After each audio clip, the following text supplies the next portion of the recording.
welcome back to another episode of Anyone Can Paint. We're going to pick up where we left off last week.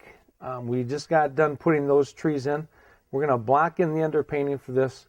Now, again, if you remember back to our very first week, about from here and across, this is going to be our foreground area. But we need to get this all blocked in with that same color that we had there. So I'm just going to go to the large flat bristle brush. And this is just grabbing some blue and green. And you can just grab these colors right on your brush. And we're going to blend these right on the canvas because, again, the underpainting is not that important how that looks. It just needs to be on there and it needs to be dark. This is going to be the side of a hill for that portion there because these trees are on a bit of a hill. So we need to put this dark in. We'll put that in first. This gets a chance to dry a little bit quicker. And just bring that right up into that. Now I know that you're going to end up covering up maybe some of your sketches and things, but don't worry about that. That's not that big of a deal. We're going to go right over the path because we can reestablish where that's going to be. So again, don't worry about it. If you would rather bring it down to your path, if you really like the shape, then you can work around it. But again, it's not that big a deal. Again, don't worry about your brush strokes. You can see they're all which way. Don't be concerned if there's some areas that are bluer than green or greener than blue. Again, it's not that big of a thing. Just need to get this dark. And as you're applying underpainting, if you try and get it not smooth, but at least where you don't have areas where it's really thick and really thin, it tends to dry a little bit more evenly. But don't be concerned with your strokes. Just kind of make it so you have a nice thickness that's fairly consistent going across.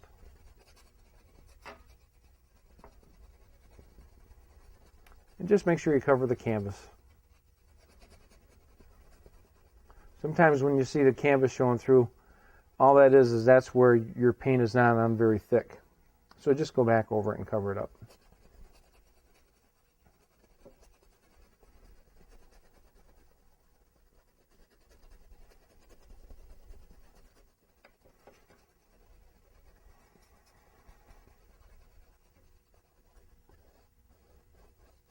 I'm just kind of cleaning out my brush there. So I'm just going to grab a little more paint and I'll be right back.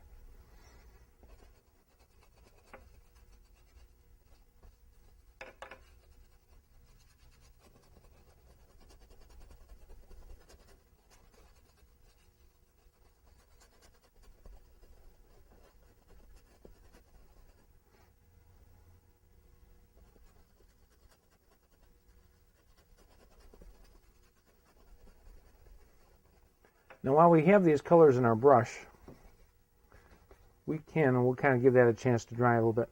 We can go ahead and we can block in our pine trees that we're going to put over on this left-hand side. And this is going to be blue and green. Now if you want to kind of mix these on your palette, again, it doesn't have to be exactly perfect.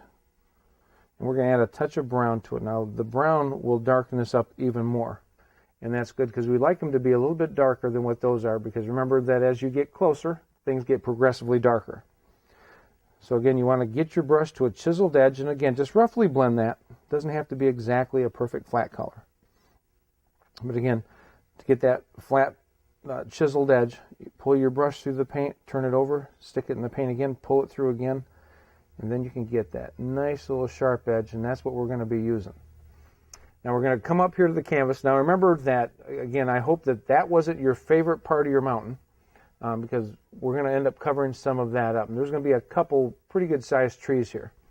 This first one we're going to put in, you're going to see the whole tree. The next one, in an effort to make it look like it's closer to us, is going to go right off the top of the canvas. So you'll get a chance to see how that's done. Chiseled edge. You come up and let's put this rascal right about here. I just touch the canvas, again, just to kind of get the tree started. And that gives me the height of the tree, plus it shows me where that tree is going to go for the most part. So I rarely will take that all the way down just because it basically gets covered up. Again, you want to make sure you got a chiseled edge, and it's really not so much to paint with the end of the bristles as it is to paint using the corner of the brush. So I'm going to use the corner of the brush, and if you hold your handle so it's parallel to the top of your canvas, and you're going to maintain that position all the way down. And you're going to use the corner of the brush all the way. At the top where you get the small branches that come out, you're just touching the canvas very lightly, and you're just going to keep moving.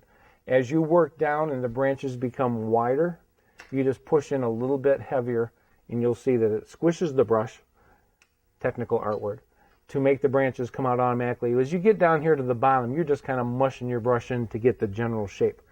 Now remember, this is the underpainting part, so it does not have to look like a perfect pine tree. We'll put highlights on that later, and you'll see that that's really what makes it really look like it. So as long as we get a general shape, that's going to be enough. So you want to drop down a little bit from the top so you can see that little point of the pine tree, and then just using the corner of the brush, light touches. And then these branches get progressively wider as you come down. Now you can always go back up and retouch up some things if you feel you need to.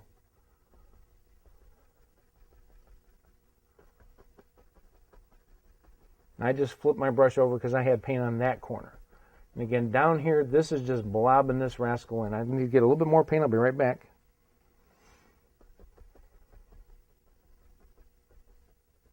And you just see I'm just coming up and just touching up my little edges to get little tree shapes. This side's not going to be that important because that other tree is going to run right into that. So just kind of focus on getting that side and a little bit on the top, just kind of shaped so it's how you want it and you're pretty happy with it looking like a pine tree. Just blend that right into that dark that we just did. Now every time you make a pine tree, you want to go back and reload. Let me talk about this just for a second while we're doing this. You have to know that there are like hundreds and hundreds and hundreds of species of pine trees. And I really seriously doubt that the pine tree that you make is not going to look like some kind of a pine tree because they're all kind of basically shaped the same. However, there are many pine trees that are not as thick as what that is, and you can kind of see through them. And I'm very much aware of that. However, just like we talking about the clouds, you know, nature is a very good teacher, but sometimes in painting, if you make this one to be a really thin one, and again, not that there aren't those kind out there, what can happen when you come in with your highlights is that your highlights are going to be fighting with your highlights on your ground that are behind it. And you're going to have multiple different colors of highlights, and they're going to be fighting each other. So sometimes in paintings, pine trees are good to make those thicker. So when you put the highlights on top of those, they really show up really good because they've got that dark background to them. So again, sometimes you have to kind of fudge it a little bit. So I tend to make my trees a little bit thicker only so it takes advantage of the highlights. So that's why I do that. If you don't want to do that, that's perfectly fine. It's not like I can come to your house and go, now we're going to do this next tree. This one's going to be larger. So this is going to go shooting right off the top of the canvas. So you don't have to worry about getting your point started. So I'm just going to go right to the corner of the brush. Again, you still got to follow that thing of the smaller branches near the top, and it gets wider as it comes down. So the top maybe is up in here somewhere. So I'm just going to start right with the branches.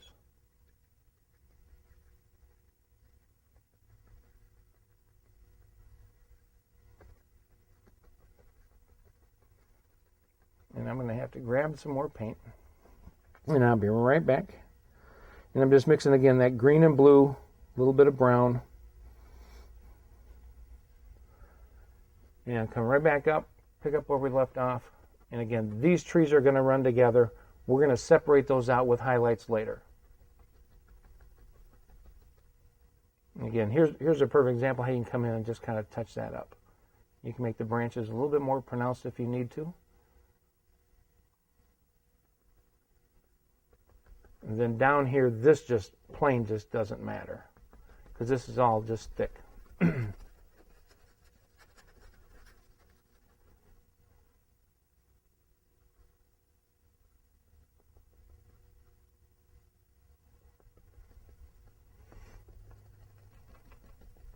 And it just dark gets into the dark. So again, that will make more sense when we can put the highlights on. Let's go ahead and clean out the brush.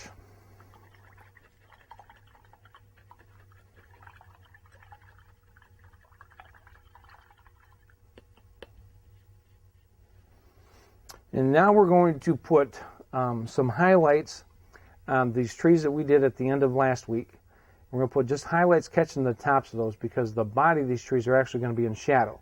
So I'll show you how we'll transition into that. So we're going to get our medium flat bristle brush. Again, make sure it's wet before you get into the paint. We're going to go into straight yellow, and you want to get that, again, on a chiseled edge. And then we're going to come up to the canvas. And again, we're focusing on just getting some of the highlights on the tops of these trees. The body of the trees, again, are all going to be in shadow for the most part. So, again, holding your brush just like we did there. Corner of the brush, hold your handle so it's parallel to the top of your canvas or the bottom. And it's going to be light touches, and we're just going to do a small part of that tree.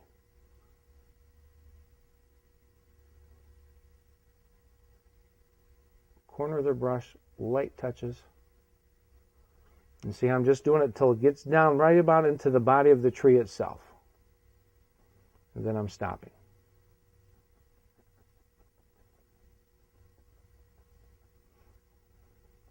I'm going to reload. I'll be right back.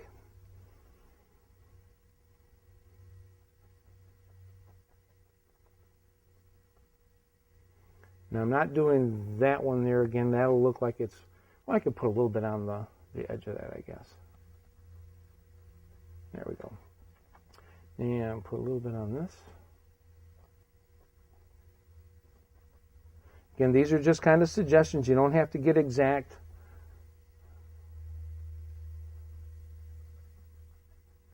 And you don't have to hit every single tree either. Because again, the ones you don't hit will seem like they're further back. But again, just bring them down into where the bodies start to come together. It gets a little bit brighter here.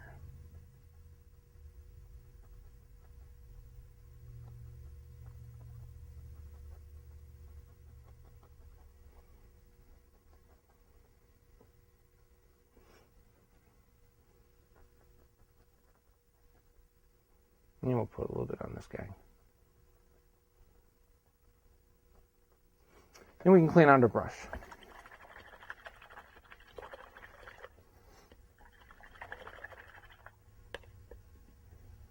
And we're going to stay with this brush.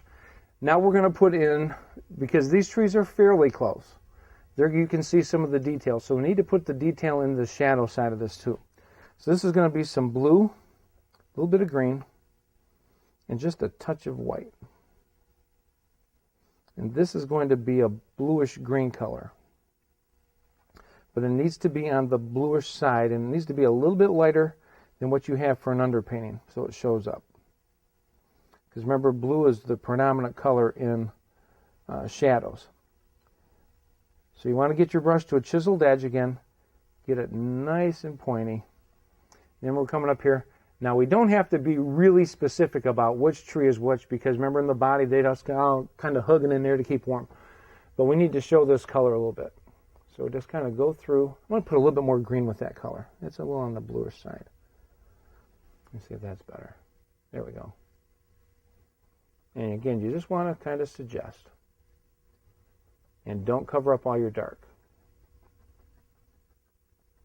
And just kind of hit and miss.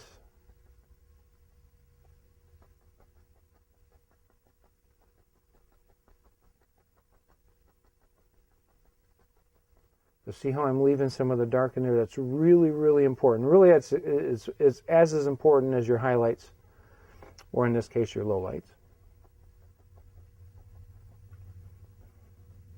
I really thought that I had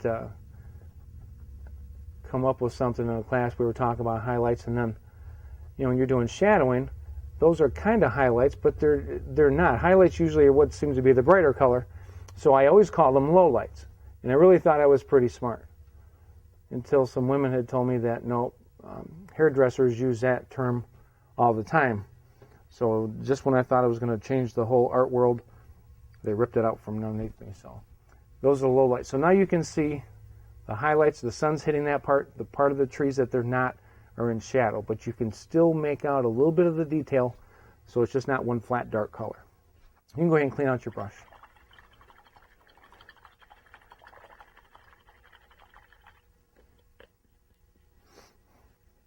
All right, next thing we're going to do, we're going to stay with this brush. Next thing we're going to do is we're going to put in the side of the hill that goes below these trees. Now this is going to be a two-step process. I'm going to go in there and put in highlights, and then I'm going to go back in and put the shadows in, because you always got to think of layering, and shadows are always on top of the highlights in this case. So I'm going to go back to this yellow, and this is going to be a good example of how your highlights can determine how you want something to look. Now we've always talked about highlighting is always will describe the angle, the movement, the size, or the shape of an object. It's always at least one of those four. Sometimes it's a couple of those.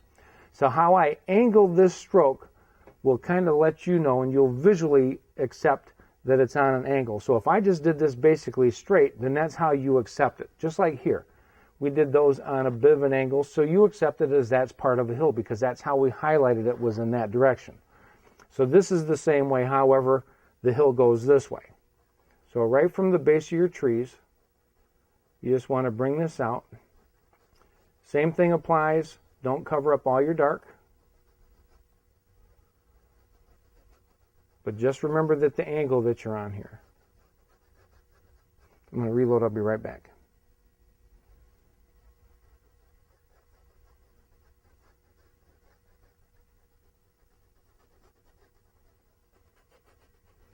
And remember that our foreground is somewhere in here, so if you just want to bring it down to where you think your foreground is, that's going to work out good. But bring this color right up into your trees. You can go a little bit higher sometimes.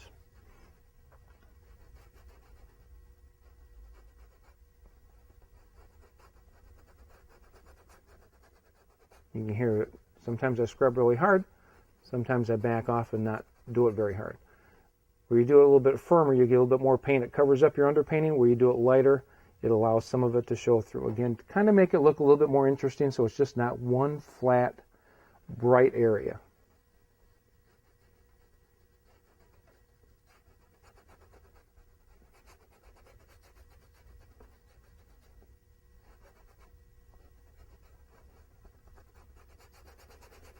I'll just continue to work this down.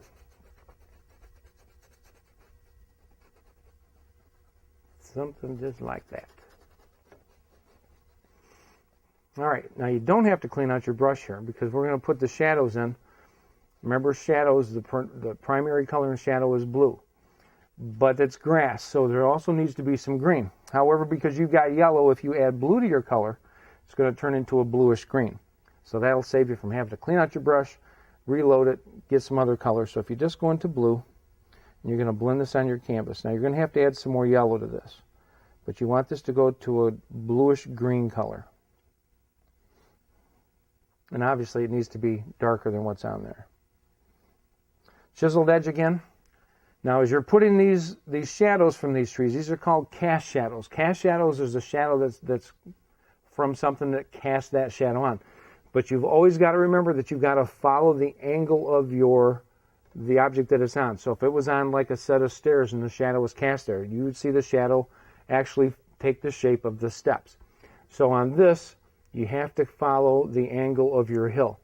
Now, shadows that would come straight down can happen if you have like reflections and shadows coming from the same direction. Reflections always are straight down. Shadows go whatever direction that the sun's coming from. So technically, a shadow and a reflection could be the exact same spot if the sun was directly back here, because it would cast a shadow plus the reflections there anyways. But that's the only time where the two would be the same. So as you're bringing this out, you want to kind of remember the shapes of your pine trees. So up against the base of your pine trees is fairly thick. As you come out, I'm going to add a little bit more blue to this color. As you come out, you want to start to be able to pick out some of the points to the trees.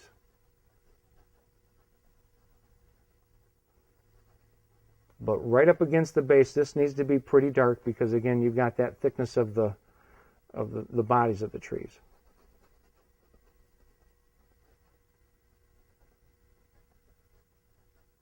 But see how you start to get those little peaks?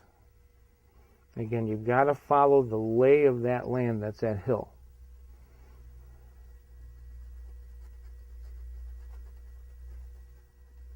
And right up against the base of those trees is going to be pretty dark. I'm going to add a little bit more blue to this color.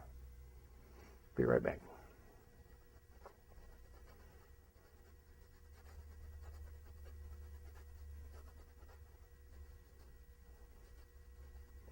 Now we can always go back later in the painting and we can do some accent highlighting, and we'll talk about that a little bit more next week. And that's something you do always at the end of the painting to determine if some things are bright enough or not. And if not, you can just brighten things up. But there, you kind of get that feel that, you get some of that shadowing, so you get the tops of those trees. Yet in here is all the thick body of the tree, but you get those little tips right there. You can clean out your brush.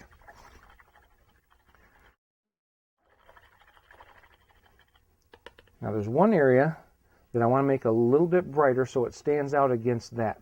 And this is very similar to what we talked about back when we were highlighting the ground there, is if you want to push something back, put what's in front of it a little bit brighter. So right here, I'm going to brighten this area up a little bit. Just bring this back into here. And by that being brighter than that, it brings that forward a little bit. And just those little things like that can really make a difference in getting some distance in your painting or not. See, I'm just going to come through, since I've got this color, I'm just going to brighten this up, because that yellow is dried down to a greenish color, because again, that underpainting is allowed to show through. There. And we'll clean out that brush.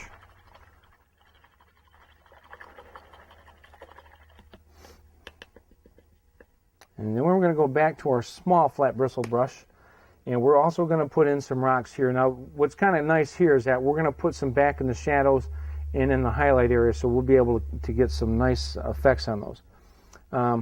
This is going to be done with blue and brown again. This is the underpainting for the rocks. Again, however dark you want this is totally up to you. If you want to go half and half, that's fine. If you don't want them that dark, that's perfectly fine too. Again, remember that the land is going on an angle, so you want to always make sure that you put your rocks that way. Just like these are sitting kind of like on an angle, you got to follow what the land is. So these are going to be a combination of some that are back in the shadows.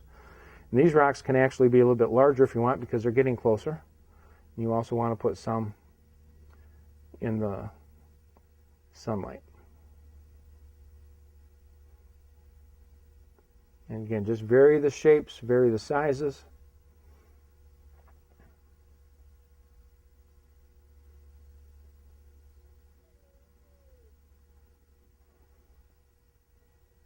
There, you don't have to do a ton, but just get a nice collection of some that are in the shadows, some that are out in the light. And we'll clean that one out.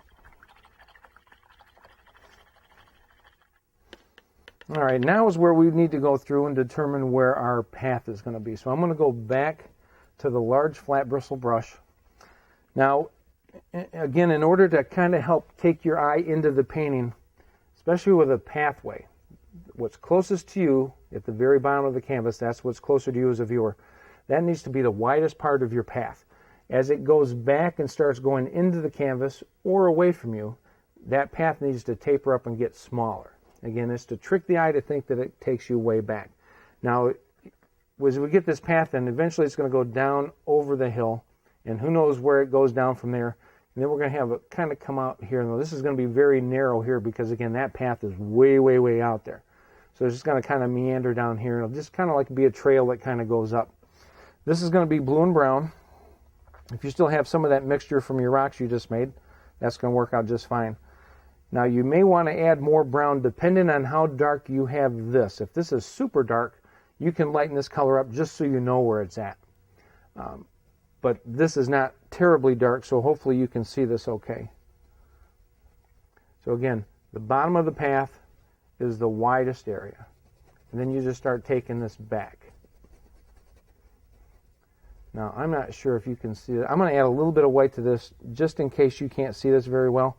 And maybe after this episode, I'll darken this back up. But this is just so you can kind of maybe see it a little easier.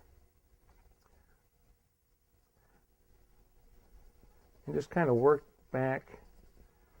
I don't know if you can see it yet. Maybe that's better. And again, that's not going to stay that color. And it just gets narrower, and it goes right up to the edge of that, and then it just goes away. And you can just make this irregular, especially when we put the grasses in. You can change the shape of this. But you want to put these in horizontally, because that's what helps make something look flat. Especially when we do the highlighting on this, it's going to be very important that you do that. Good, we got that blocked in. Now again, remember when you come back next week, I'm going to have that totally darkened, but this is so you can just kind of see generally where the path is going to go. And again, you can make alterations to this. It's totally up to you. But on yours, again, make sure you just do yours dark or it ends up dark. This will just be easier for us to put our grasses and things in around that. We can leave that part bare. This is probably going to be pretty much as far as we're going to get this week.